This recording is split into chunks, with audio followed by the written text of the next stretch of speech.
Good morning. How are you all today on this fine Friday? I hope you're all well. It's very cold.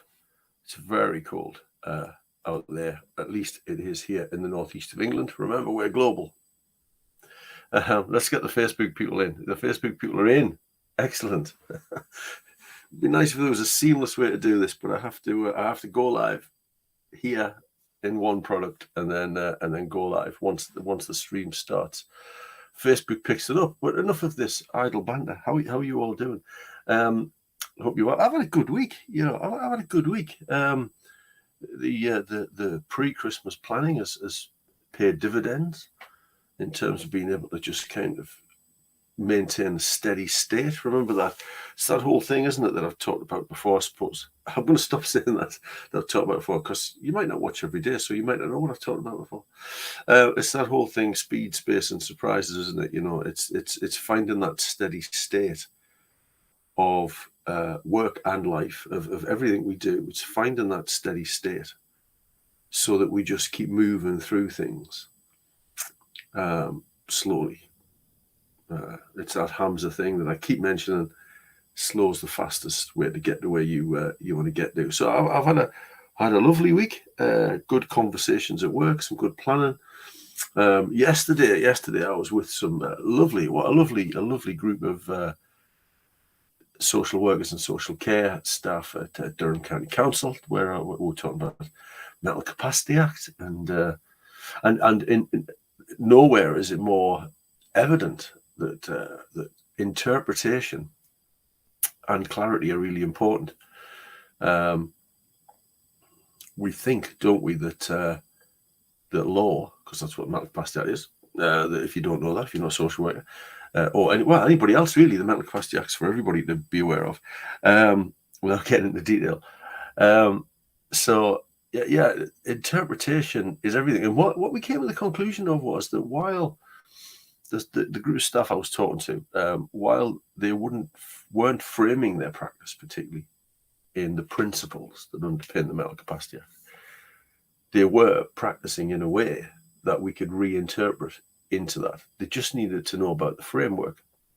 And they discovered that in knowing about the framework, they were, to a large extent, practicing in a way that was pretty much compliant with the Act.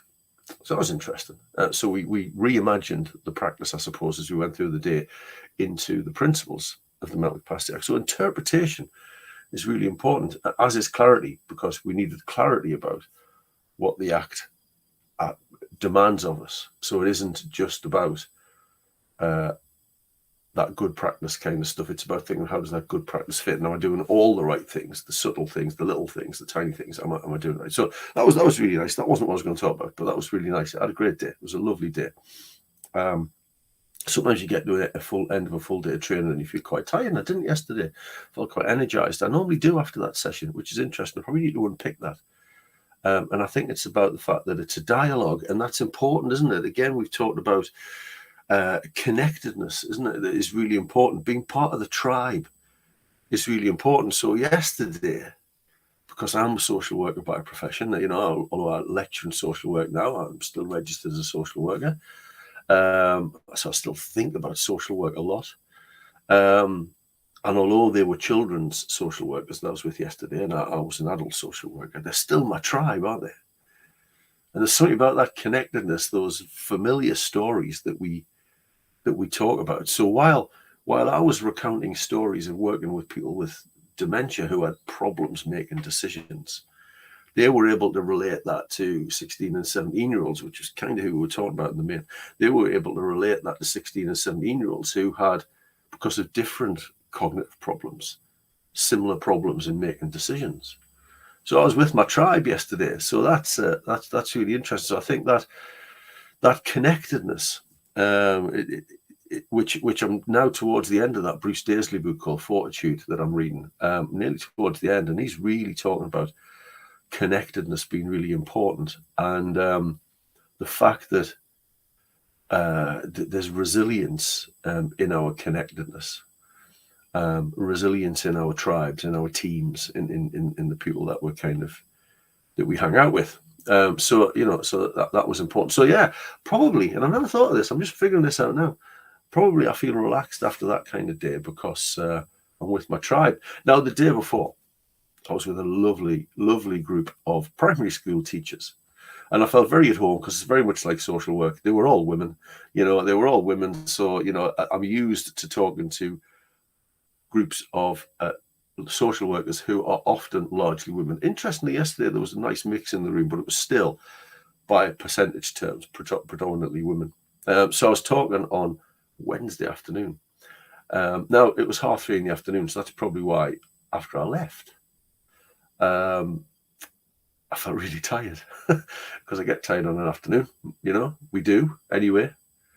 And I'm 55, for goodness sake. Do you know what I mean? So anyway, so I was talking to them about well-being and resilience, and we talked about connectedness because we talked about self-determination theory, Deci and Ryan's kind of self-determination theory, which is your mastery, autonomy, and connectedness, or sometimes purpose, depending on who's interpreting it.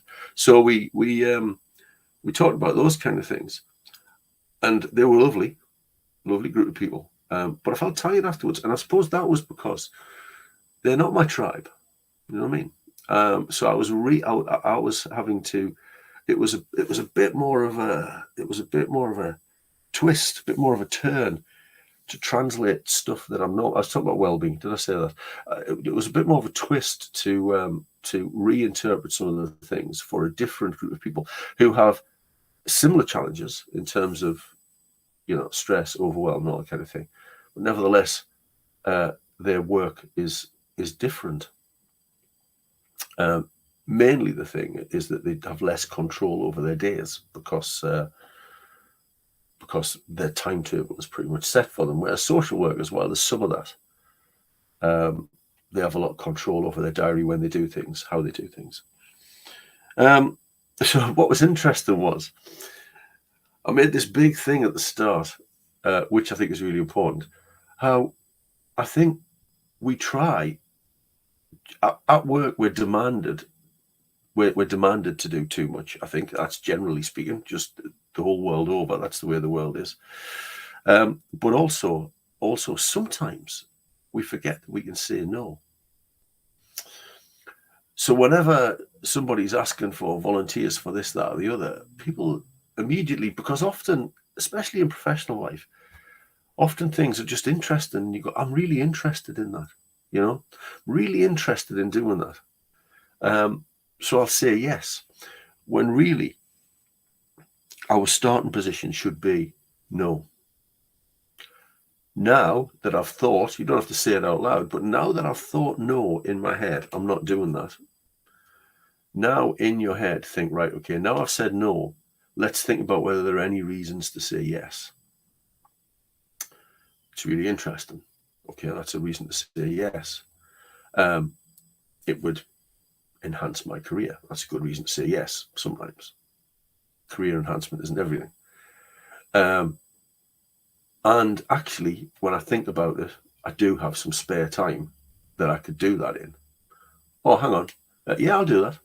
But what we tend to do is go, oh, that's exciting. Well, because we like new things, don't we? We love new things. We get a little dopamine rush when somebody says, oh, would you like to be involved in this exciting new thing? We all go, oh, yes, we'd love to be. No, that's not disparaging to us as individuals. That's how our brains work. We hear a new thing and we think, oh, I want to be involved in that. So we go, yes, I'll do that. Wait, hey, it's in the minutes now, isn't it? Stephen said he would do that, or he'd be involved in that. And then you sit back after the meeting and you go, I have no idea when I'm going to find time to do that. No idea whatsoever. I've now got all these other things to do, and now I've said yes to being involved in that. So I think we need to get a bit more savvy at saying no. Make no our default position. Override our chemistry. That rush that says, wow, it's exciting. Because it is exciting. And I kind of think, yeah, that's exciting. I'll be interested to find out what you discover when you tell me in 2 years' time, or whatever. So, so there's that aspect. But anyway, that was what I was talking about. So I was talking about how we do too much. Oh, yeah, that was about how we do too much at work. I was also talking about how we do too much in our personal lives. And there's evidence. I think this was in the press maybe a year ago, a bit more. There's evidence that the way we conduct ourselves on our weekends is actually stress-inducing because we try to do too much. A weekend couldn't possibly be just for getting the washing done and tending the garden and all those kind of things. Couldn't possibly just be for those things. It has to include, some dramatic experience that we can then share on social media, doesn't it? It has to be, we had a trip here. We did cocktail tasting. We watched this great film on Netflix. I hear that all the time. And then I watch the film and I think, well, it was all right. Do you know what I mean? We're obsessed with experience. And then telling people about the experience in the most glorious terms. And I've done some of these things. And I still do them. I'm not being critical of other people. I still get sucked into them and I still think, well, that'd be good. Being to, wine tastings. What do you think this tastes like? I think it tastes like red wine. Are you not getting the fruit and the berries? And of course, when somebody says, you're not getting the fruit and the berries, you go, oh, yes, I think I can get the fruit and berries, Anyway, we get sucked into all these things.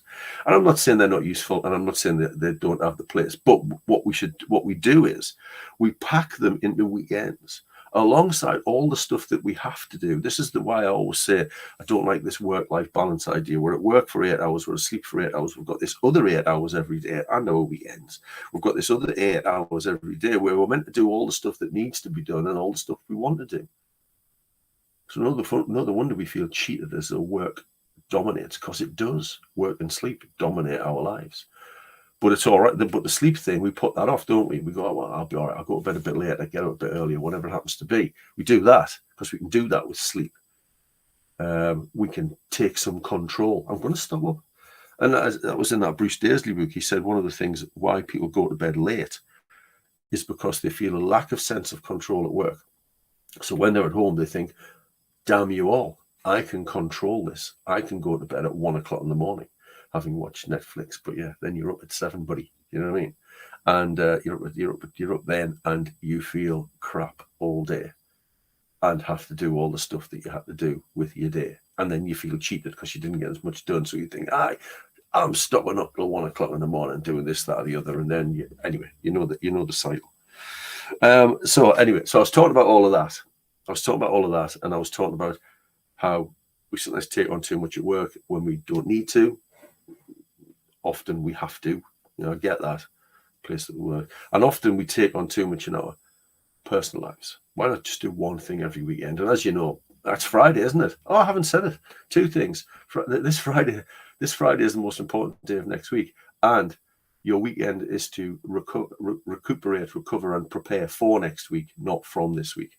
I've them 2 things to say now, don't I? Just to remind you. I'll remind you at the end again. So I said, I was talking about all this stuff, but stop doing all the stuff. Do select little things. And then at the end, and this is the problem with talking to teachers and the like, isn't it? Because they're listening intently. And they were lovely bunch of people.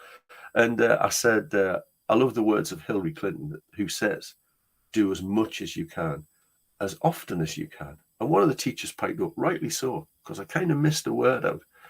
Well, that flies in the face of everything you've just been saying, Stephen. And I went, oh, it does. Absolutely. It does fly in the face of what I'm saying. Because the interpretation, this is why interpretation and clarity are everything. The interpretation was, do as much as you can. Go for it. Do as much as you can, as often as you can, and just do loads of stuff. And that's not what Hillary Clinton in that quote was saying. She was actually talking about dedicating your time to helping and supporting people. And I just use that quote around because people say, I haven't got time to do all of this stuff, Stephen. You're telling me to go for a run. You're telling me to batch cook food on a weekend. You're telling me to get 8 hours sleep. You're telling me to take 5 minutes out every hour. You're telling me to do all these things. And I don't have time to do that. So I say what I like in terms of this is what Hillary Clinton said, which is just, that was the missing word. Just do as much as you can, as often as you can. So interpretation is everything, isn't it? It absolutely is. And I think one of the places in my mind that I went to as I was thinking that through for today was that you become what you tell yourself. Let me explain. So in terms of clarity, we need clarity in the things we do. What are we trying to achieve? That goes back to who are we trying to be, our identity. Who do we want to be? Who are we? Goes back to our identity and how we formulate that. So we need clarity in that. We need clarity in task. And I think sometimes we don't. I think work can sometimes be problematic in this place, in this idea, because sometimes we're asked to do things, and when you know something, you assume knowledge in the mind of the other person, don't you? So sometimes you're given a task. I know this. I'll tell you the example I would give of this is when I ask students in class I tell them some stuff about a theory or a model or something like that, and I say, right, okay, here's an exercise. Let's think about this and do that. And I know what I want them to do because I've prepared it. And then they just sit there and they kind of start tentatively to talk to each other. And then invariably somebody says, Stephen, what is it that you want us to do? Because I haven't given them clarity. And I've probably told them too much. I've probably made the task too big. That's another one of my flaws. So clarity is everything. Clarity in the task. And we can do that personally. Sometimes we set ourselves an objective or a goal and there's no clarity in it. And that's about breaking your tasks down, isn't it? What am I setting out to achieve today? Give yourself clarity in that. Then at the end of the day, you can tick it off and look at it and go, yeah, I did all of those things because I was clear about what I wanted to achieve. There's sometimes, not very often, but sometimes at 2:30, 3 o'clock in the afternoon, because I give myself clarity about what I want to achieve in a day, and sometimes things don't take as long as you think, because I like to give myself clarity. So as I get to 2:30, 3 o'clock, I go, I've done everything I wanted to do today. Great. Now, I don't go and lie down and watch the telly. I go, I can do some stuff from tomorrow now. But I've given myself clarity because planning and structure and routine is everything. So I've given myself all of that. And then I can clearly see what it is that I was trying to achieve and see when I've achieved it. And that's brilliant, isn't it? Because now I'm like, it's 3 o'clock. I gave myself clarity about what I wanted to achieve. I've ticked all those things off my calendar. And now I've got 2 hours. What can I do with that? Brilliant. Great. So that's a good place to be. It doesn't happen all the time, but every once in a while. I suppose one of the reasons it happens for me from time to time is that I always give myself slippage with all the tasks that I'm doing. And sometimes, I give myself an hour and it takes 58 minutes or whatever, you know what I mean? Sometimes I give myself 2 hours and it takes me 45 minutes or whatever, because, you especially if it's a new task and there's a lack of clarity in what you're trying to do because you're not really sure.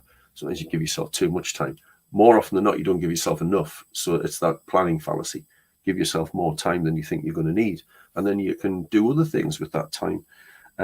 If you end up with a bit of spare time. So interpretation is everything. We need to be careful about the language we use, but we need to be also careful about the language we use to ourselves and the clarity we give ourselves, because you become what you do. You become what you tell yourself. So if you keep getting to the end of every day and going, I haven't gotten everything done again, then that's what you're going to become. You're going to become the person who doesn't get everything done again. But if you're realistic about what you can achieve, if you give yourself clarity about what you can achieve, realistic, and then most days you get that done. All right, there's still loads of stuff to do. Yeah, but you couldn't get it all done anyway. We know that. We're never going to get caught up. You know that. If you give yourself clarity about what you want to set out to achieve, then you become the person who does what you set out to achieve, even though you're also the person who still has this big list of things to do. So we need to be realistic in our clarity. And also just be careful when we're telling people things, because they interpret it differently than what we may have intended.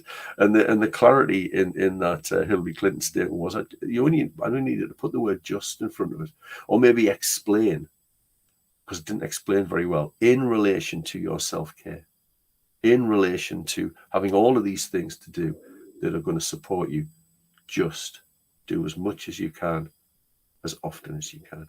So here we go. When it comes to your self-care, just do as much as you can, as often as you can. But one of the things you need to do today is plan next week, because this Friday is the most important day of next week. And then use your weekend to recover and prepare yourself for next week, not to recover from this week. It'll set up a different mindset, and mindset is everything. Take care. Have a good weekend. See you Monday. Hopefully. Can't think why I won't. See you then. Take care.